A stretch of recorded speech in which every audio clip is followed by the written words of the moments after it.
What you call love is not the arrival of truth. It's the collapse of your independence, the end of your becoming. You aren't experiencing a revelation, you're experiencing a regression, a surrender of your own self-consciousness into the illusion of someone else's gaze. Hegel, in his Phenomenology of Spirit, explains that human identity is not something static. It is forged through a dialectic, back and forth between the self and the world, between freedom and resistance, between the known and the unknown. But a man who falls too hard into love abandons that process. He shortcuts his development. He clings to a woman not because she reveals who he is, but because she allows him to avoid the pain of confronting who he's not. When Hegel describes the struggle for recognition, he's not talking about attention or praise. He means the existential demand of every conscious being to have its freedom recognized by another. This recognition, Hegel says, is the birth of self-consciousness. But it must be mutual, reciprocal, based in strength. If you demand recognition from someone who does not freely give it, if you attach your selfhood to someone who does not see your inner freedom, you do not become a man, you become a slave. You thought your devotion proved your loyalty. Hegel would say it proves your weakness. You thought falling hard meant you had a deeper soul. Hegel would say it means you never formed one. Because love without self-knowledge is not love. It is dependency. It is a man handing over the very process by which he becomes himself, and asking someone else to finish the job for him. But no one can do that. Not your girlfriend, not your wife, not the girl who left you unread. She cannot give you recognition if you do not possess something to be recognized, and if you haven't yet struggled through your own contradictions.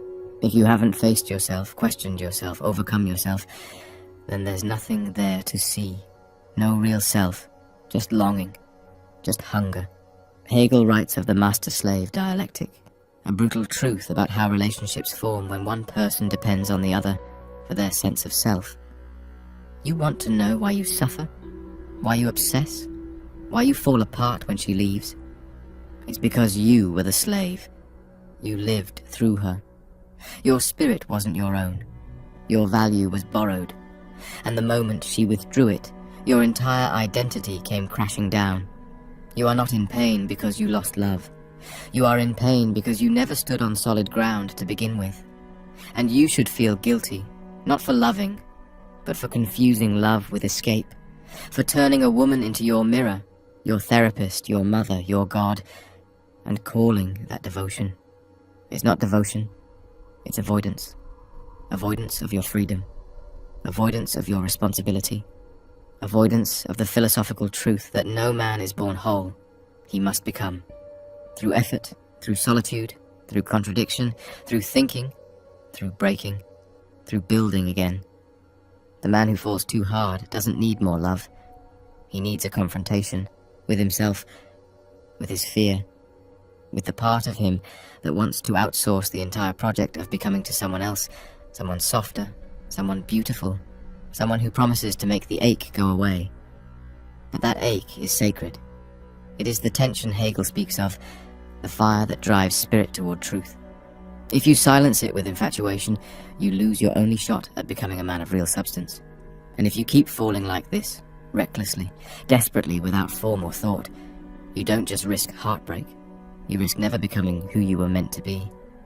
The irony is cruel. The more you think you're giving, the more you're actually taking. You think your devotion makes you selfless, but Hegel would tell you it's the opposite. It's a form of domination, masked as romance. Because you don't want to love her, you want her to confirm you. You want her to say with her presence, her attention, her body, yes, you are enough. Yes, you are real. Yes, your life matters. That's not love. That's theft. And it's spiritual theft, because you're not even conscious of it. You think you're the victim when she leaves, but you were the one who tried to build your soul out of someone else's freedom. And the moment she decided to stop participating in your fantasy, the illusion collapsed. What hurts is not the woman. What hurts is the empty space where your sense of self used to be. Hegel calls this kind of self dependent consciousness. It cannot stand alone. It exists only through the approval, the gaze, the validation of another. And here's the danger. Dependent consciousness always leads to servitude. Not physical servitude, but internal, psychological slavery. You become needy, obsessive, fearful. You begin performing, not being. You stop living truthfully and start living strategically, carefully arranging your words and your gestures in the hopes that she will keep reflecting back the image you need to survive. But that reflection is fragile. It's never truly yours. And so you live in fear of its disappearance. Every silence feels like a threat. Every bad mood, a betrayal. Every boundary she asserts becomes an existential wound, because it reminds you, you don't know who you are without her gaze. You never did. Hegel's point is simple, but it cuts to the bone. You cannot achieve real recognition from a place of weakness. The self that begs to be seen will never be seen clearly. The self that fears abandonment has already abandoned itself. You think falling in love proves you're alive. But if that love is rooted in dependence, it only proves you're still asleep, still dreaming that someone else can finish the work that only you were born to do. So what is the work? Hegel calls it the labor of the negative, the confrontation with contradiction, the willingness to suffer, to reflect, to endure discomfort in the pursuit of inner clarity. It means confronting your need to be completed. It means recognizing that the ache you feel, the desperation, the longing, is not something to be cured by a woman. It is something to be understood, interrogated, transformed. You want to be free? Then stop worshipping the mirror. Stop demanding she be your answer. Take back the project of your becoming. Accept that no one will ever fully understand you. Accept that recognition is rare and must be earned, not begged for. Accept that the most dangerous thing a man can do is trade the struggle of selfhood for the comfort of being wanted. Because that comfort will disappear. It always does. And when it does, if you've built your identity around it, you will not just feel sad, you will feel erased. That's not heartbreak. That's annihilation. And it only happens to men who never took the time to build themselves first.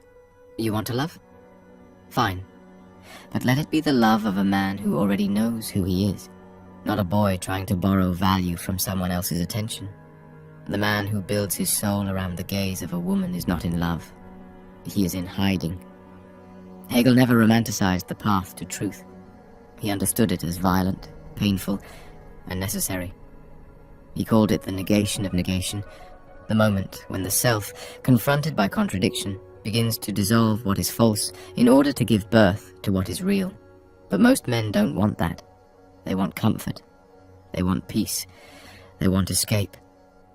So when a woman enters their lives with the promise of affection, beauty, and attention, they seize it, not as a chance to love, but as a shield against becoming. You did not choose her. You chose refuge.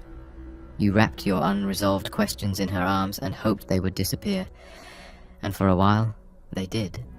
That's what infatuation does. It numbs you. It grants temporary relief. But Hegel warns that this kind of unity, this illusion of oneness, is always a lie. It's not synthesis, it's submission. And the man who submits his identity for the sake of feeling whole will eventually be forced to confront the truth. He didn't evolve. He escaped. And now here you are, alone again, confused, angry, bitter. But underneath all of that, if you're honest, ashamed. Because deep down, you know you gave up the throne of your own selfhood and called it love. You made yourself small so she would stay. You silenced your doubts so she would approve. You distorted your values, your time, your inner voice, all so you could remain in the warmth of her gaze. And now that the warmth is gone, you feel cold not just because she left, but because you abandoned yourself long before she did. Hegel calls for a radical confrontation with self-deception. He writes that spirit becomes strong not through harmony, but through rupture, through contradiction. So ask yourself this: when did you last contradict yourself? When did you last challenge your own illusions about what love means, about what validation costs, about what kind of man you're becoming when you fall at someone's feet and beg to be seen? The answer for most men is never. You've lived as if love will rescue you. But rescue is for children, for those who have not yet stepped into the painful, necessary responsibility of becoming conscious. So here is the truth, and it will hurt. She was never supposed to complete you. That was your job. She was never supposed to give you meaning. That was your burden. She was never supposed to hold you together. That was your obligation. And when you made her responsible for those things, you failed not just her, but yourself. Hegel believed in becoming, not in arriving. You are not meant to find rest in someone else's affirmation.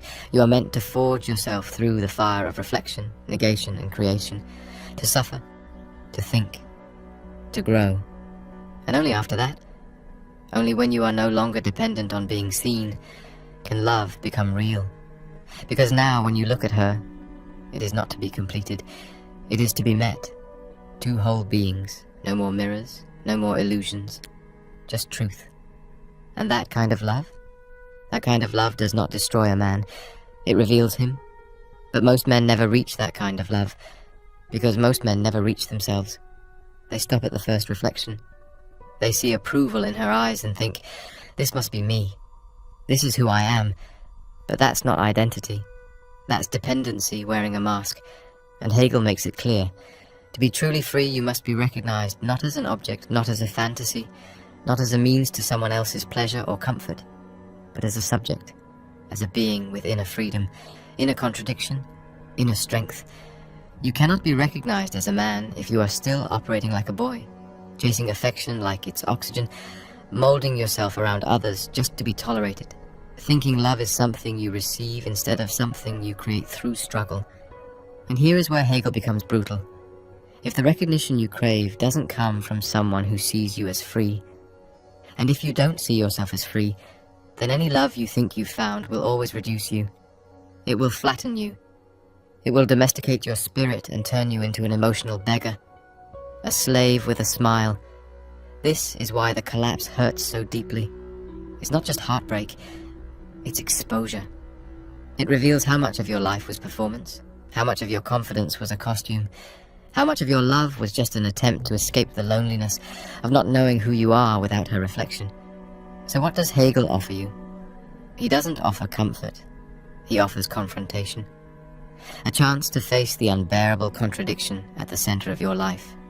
That you want to be seen, but you don't know who you are.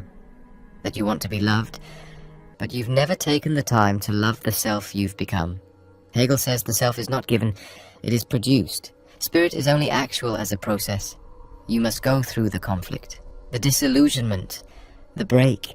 That's what becoming requires. You must look at the shattered version of yourself after she's gone, and not try to rebuild the old image, but ask for the first time, was any of that real? What part of me was true? What part was desperate? And what part was simply trying to be seen because I never learned how to see myself? This is where most men turn back. They run into another pair of arms, another relationship, another warm smile to numb the ache. But every time they do that, they kill the opportunity Hegel laid out. The opportunity to let the negative do its work. To let the pain break down the false self, so that the true one can begin to emerge. You cannot become without rupture, and you cannot love without becoming. You want to be strong? Then you must suffer with your eyes open. You must let go of the fantasy that she will save you, and you must begin, slowly, painfully, to build the kind of self that no woman can give, and no heartbreak can take away. Only then will you be worthy of real recognition. Only then will you be capable of real love. You think your suffering makes you deep, but suffering without understanding is just repetition. It becomes your identity, the tragic man, the sensitive one, the man who feels more. But Hegel doesn't care how much you feel. He cares how much you become. Because if your pain doesn't produce transformation, it's just another mask, another way to delay the truth. And the truth is this: you've confused recognition with rescue. You didn't want to be understood. You wanted to be saved. You didn't want love. You wanted anesthesia. You didn't want her. You wanted to disappear inside her, so you wouldn't have to face the man you've avoided becoming. Hegel is clear. The self is only real if it has passed through negation, through death in a sense. Not literal death, but the death of comfort, of illusion, of dependency. The death of the idea that you can find yourself in someone else's approval. That death is terrifying. But without it, nothing real can be born. Most men never go through it. They stay half-formed. They remain trapped in the need to be seen, not because they've earned recognition, but because they can't breathe without it. They think being wanted is the same as being known, but it's not. And deep down, they know it. That's why they live in fear. Fear of being abandoned, fear of being alone, fear of the silence that follows the end of something they thought was love. That silence is sacred. Hegel would say, stay there. Don't fill it. Don't run from it. Don't jump into another woman's bed to hide from the echo of your own emptiness. Listen to it. Let it tear through every false thing you built. Let it strip you of every excuse, every lie, every performance. Because that silence, that raw, unbearable silence, is where spirit begins its real work. And when you endure it, something shifts, slowly, painfully. You stop needing to be reflected. You stop looking for your worth in someone else's gaze. You begin to form a self not made out of romance, but out of resistance. Not out of comfort, but out of clarity. And that clarity is violent at first. It kills the man you used to be, but it also reveals the one you were always meant to become. This is what it means to be free. Not untouchable, not invincible, but whole, without needing to be seen to feel real. That's Hegel's promise, that if you endure the dialectic, if you pass through the fire of negation and stop chasing mirrors, you will emerge as someone who no longer needs to fall too hard, because you are already standing. But that kind of knowing doesn't come cheap. It doesn't come from reading quotes or hearing advice or crying over the past. It comes from enduring the contradiction without collapsing. Hegel called this Aufhebung, sublation, a process where something is both destroyed and preserved. You don't just discard who you were, you break it open. You take the fragments that matter, the strength, the longing, the desire to connect, and you rebuild them, not around someone else, but around the truth. And the truth is this: the man who falls too hard never learned how to hold himself, because holding yourself means carrying the weight of your own suffering without outsourcing it. It means being the ground beneath your own feet. It means standing in the storm of rejection, humiliation, and silence and saying, I'm still here, I still exist, and I do not need to be seen to be real. This is the lesson most men avoid. They think strength is about indifference, about detachment. But indifference is just another defense, another avoidance of contradiction. Real strength is the man who can feel deeply, but is no longer ruled by the need to be completed by someone else. Hegel warned that when one consciousness becomes dependent on another for its sense of self, it ceases to be free. It becomes a reflection, a shadow, and the man who lives as a shadow will always be haunted, not by the woman who left, but by the self he never became. So if you want to stop falling too hard, you need more than discipline. You need a new relationship to contradiction. You need to welcome discomfort, not as an enemy, but as a signal that growth is taking place. You need to let the emptiness do its work, because that emptiness, that void where she used to be, that is not a problem. That is potential. Potential for what? For selfhood, for spirit, for a new kind of manhood not built on dependency but on clarity, on freedom. This is where most stories end. The heartbreak, the betrayal, the silence. But for Hegel, that's where the story finally begins. When the fantasy collapses, the work of becoming begins. No more mirrors, no more begging to be seen. Now it's just you and the long road ahead. And that's where you're supposed to be. Because from that place you can finally stop falling and start rising. There is a quiet kind of power in knowing that no one is coming to save you. Hegel didn't write for comfort. He wrote for awakening. He knew that selfhood isn't something you're born into, Yavon. It's something you fight for. And he knew that the greatest danger to that fight is not failure, but fantasy. The fantasy that someone else can make the journey for you. That love, as you've been taught to believe it, is the solution to your confusion. It's not. Hegel shows you that love, when it's rooted in dependence, will always collapse under the weight of what you've projected onto it. And the collapse is necessary, because in that collapse you are returned to the only ground that ever truly mattered. Yourself. So stop lying to yourself. Stop calling it love when it's escape. Stop calling it heartbreak when it's ego death. Stop pretending she took something from you when all she did was reveal how little you'd built on your own. This isn't about blame. Hegel wasn't interested in blame. He was interested in truth. And the truth is this: every time you fall too hard, you are revealing the degree to which you've neglected the interior work of becoming a man. That's the real shame. Not that she left, but that you handed her a crown she never asked to wear. You made her the guardian of your self-worth, and now you're angry that she dropped it. But she was never meant to hold it. That was yours. It has always been yours. You just didn't want to carry it. Because carrying it means facing your lack, your insufficiency. The part of you that still wants to be mothered, coddled, confirmed. The part of you that hopes every new woman will fix what the last one couldn't. But women were never meant to fix you. They were meant to meet you. And that's what Hegel means when he speaks of mutual recognition. When each person sees the other not as an object, not as a fantasy, but as a free self-conscious being. No illusions, no dependency, no need to fall. Just two complete souls standing eye to eye. But you can't have that if you're still clinging to the wreckage of the boy who needed her to make him whole. You can't love clearly if you've never seen yourself without distortion. And you can't rise until you've stopped worshipping your own reflection in her gaze. So this is your choice. Stay addicted to the pattern. Keep falling too hard. Keep calling it fate or depth or soul connection. Anything but what it actually is. Fear dressed up as devotion. Or by, you begin the work. Not for her, not to win her back, but for you. So the next time love appears, you don't vanish inside it. You meet it as someone who no longer needs to be saved. The world will not recognize you until you have first recognized yourself.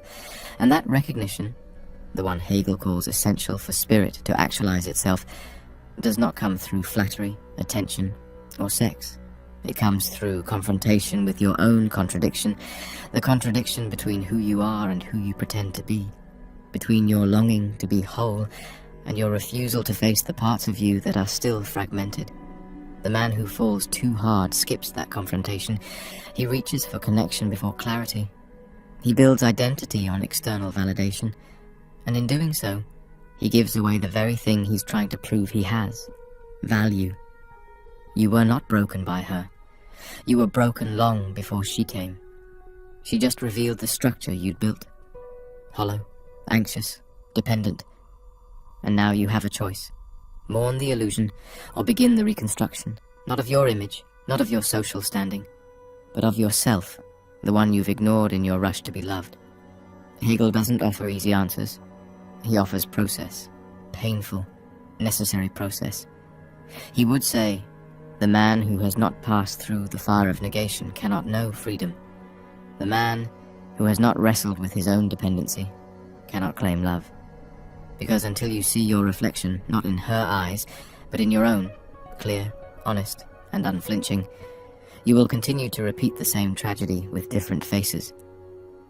So what does the path forward look like? First, solitude. Not as punishment, but as purification. You need space not to forget her, but to remember yourself. You need silence, not to escape the noise, but to hear the part of you that's been buried beneath performance and fear. That's where the dialectic begins, where the tension between your current self and your possible self starts to move, where thought becomes life. Second, discipline. Not the cold, mechanical kind, but the discipline to think, to reflect, to question every motive behind your need for connection. Hegel didn't see thinking as optional. He saw it as essential for becoming. Without thought, you are not truly human. You are just reaction, instinct, compulsion. You are not loving, you are clinging. Third, creation. After the destruction of illusion must come the building of truth. A life ordered not around being wanted, but around becoming. A mind sharpened not by distraction, but by inquiry. A soul formed not through the fantasy of romance, but through the reality of inner labor. This is what will make you unshakable. Not cold, not detached, but grounded, present, free. Because when you've passed through that fire, when you've earned yourself through solitude and thought, You no longer fall. You walk. You choose. And when love comes, it does not possess you. It meets you. So what now? You've seen the lie for what it is, the illusion of completion through love, the fantasy of wholeness through another's gaze. You've heard Hegel's warning. You've felt the weight of your own dependency exposed. And if you've truly listened, you know, this cannot continue. The solution is not to give up on love. It's to stop using love to escape the labor of becoming. You are not meant to avoid contradiction. You are meant to pass through it.